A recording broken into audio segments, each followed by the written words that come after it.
Bienvenidos a Milenio Mercados en Perspectiva, aquí como todas las semanas con el licenciado Jorge Gordillo, director de Estudios Económicos de Cibanco, y su servidor Manuel Somoza para platicar de temas económico-financieros en México y en el mundo. Iniciaré esta charla diciendo que tuvimos una semana con mercados bastante laterales. No hubo realmente resultados muy favorables ni tampoco grandes bajas. Lo que vemos es lo que tenemos. El Nikkei ganó apenas 0.25, pero trae un acumulado negativo del 5.16 en yenes durante el año. El rendimiento es negativo en la moneda local. El Shanghai Composite también tuvo una pequeña contracción de 0.25 y trae un resultado negativo del 1.8% acumulado en el año. Sin embargo, fíjense qué casualidad. El índice, que es el MSCI de Asia-Pacífico, tuvo un rendimiento del 1.54 y acumula una utilidad del 10.24.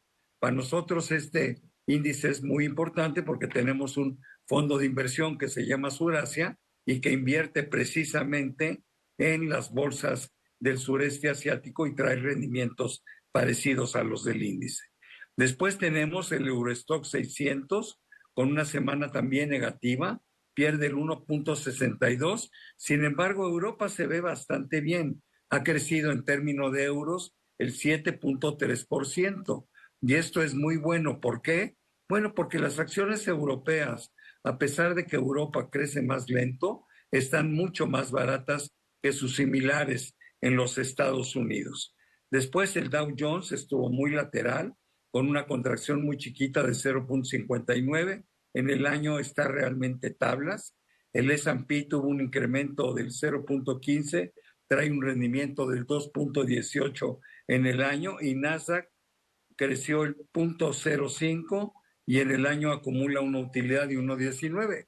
Curiosamente, Trump hace todo el rollo de los aranceles para fortalecer la economía norteamericana y los índices que más pierden en el mundo o que menos crecen son los norteamericanos. Europa está creciendo bien, Asia está creciendo bien, lo que va con crecimientos menos profundos es las bolsas en Estados Unidos, que recuperaron la gran baja que habían recibido en el mes de abril, pero pues todavía no logran despegar a los niveles que vemos el resto del planeta. La Bolsa Mexicana de Valores se contrajo 1.19, pero trae un buen rendimiento anual en pesos del 15.8%. El dólar, en cambio, pues ahí sí perdió valor con respecto al peso, se fue de 19.11 a 18.90, una baja importante del 1.11%, y el euro pues se sigue fortaleciendo y pasó del 1.14 en términos de dólares al 1.16. Actualmente está en el 1.15.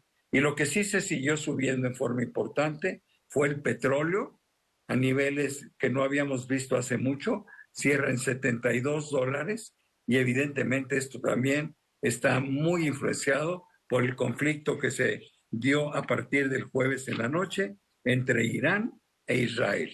Eso es lo que tuvimos en la gran semana.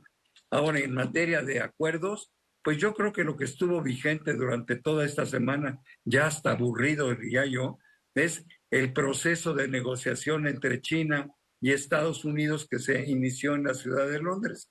Hay mucha información, dicen que llegaron a muchos acuerdos, pero la verdad es que todavía al cierre de la semana no sabíamos a ciencia cierta qué fue lo que acordaron, ni tampoco teníamos la ratificación de los acuerdos, ni por parte de Donald Trump, ni por parte de Xi Jinping. O sea que, bueno, pues buena voluntad hay mucha, pero casos concretos o negociaciones concretas hay pocas.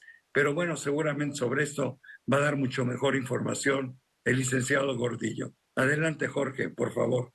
Gracias, Manolo. Saludos a todos. Sí, en el tema comercial, muy interesante, porque el mercado se decepcionó, se preocupó ante, se empezaron a llamar con comentarios muy negativos Estados Unidos y China, que estaban rompiendo el pacto. Y entonces parecía que se destruía, y lo que se logró esta semana es por lo menos que se volvieron a sentar, que generaran un marco de negociación. No se llegó a nada, simplemente se reconstruyera el marco, siguen teniendo la pausa para principio de agosto, y se va a discutir. ¿Qué se discute? Bueno, el acceso a las tierras, a las famosas tierras raras en China, el acceso a tecnología para los semiconductores por parte de Estados Unidos, de China sobre Estados Unidos.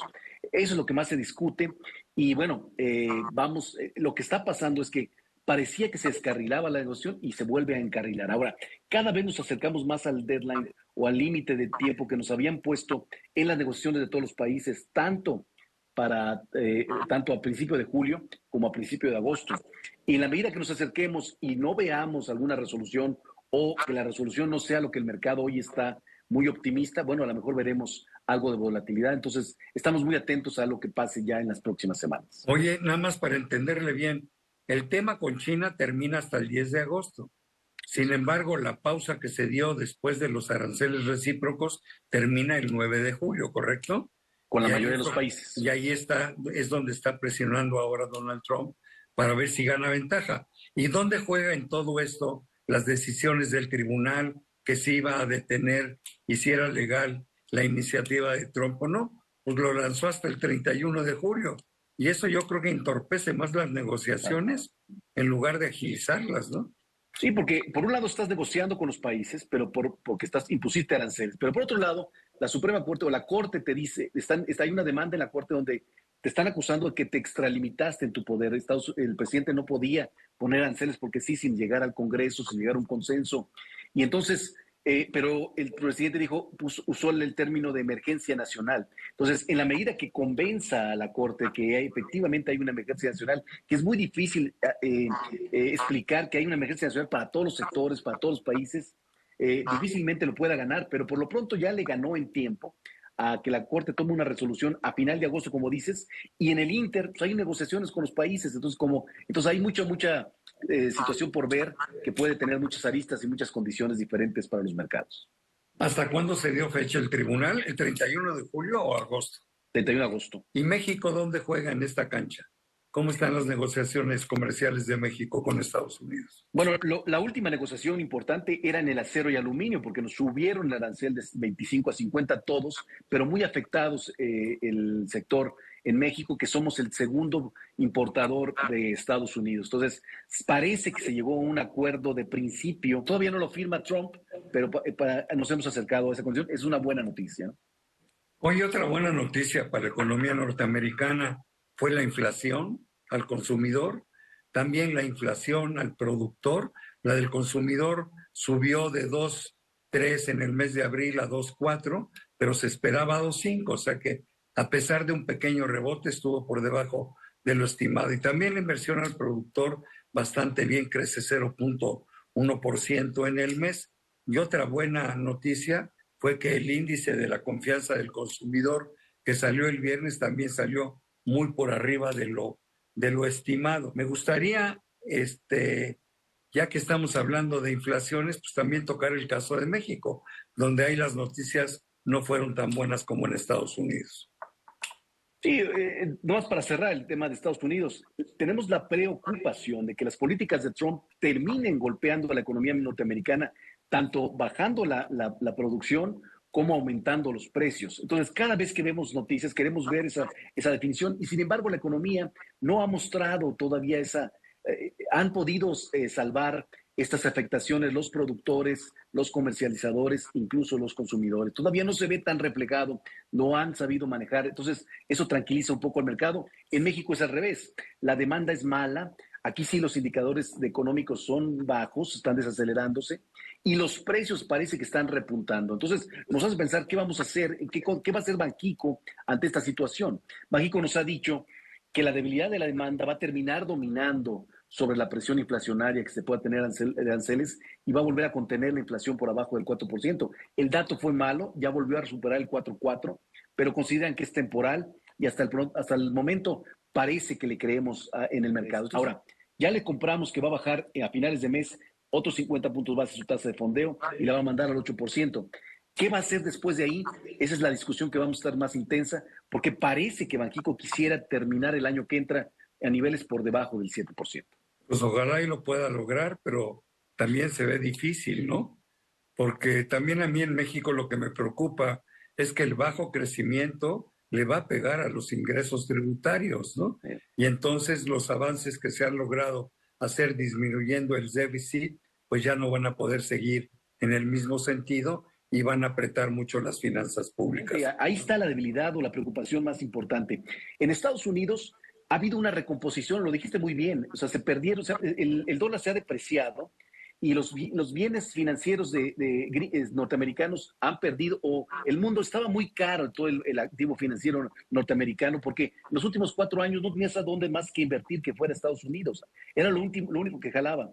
Ahora, con estas preocupaciones, el mundo se ha diversificado, ha apreciado la moneda mexicana, el euro y todos. Pero esto no significa que vaya a ser así siempre. Y vamos a ver una vuelta a compras de bonos norteamericanos en los próximos meses que va a afectar a quienes, a los que encuentre débil. Y en este momento México, la economía mexicana no se encuentra en la mejor percepción. Un comentario breve sobre el conflicto que surgió el jueves por la tarde con los ataques de Irán, de Israel a Irán, y después la respuesta de los iraníes, ¿no?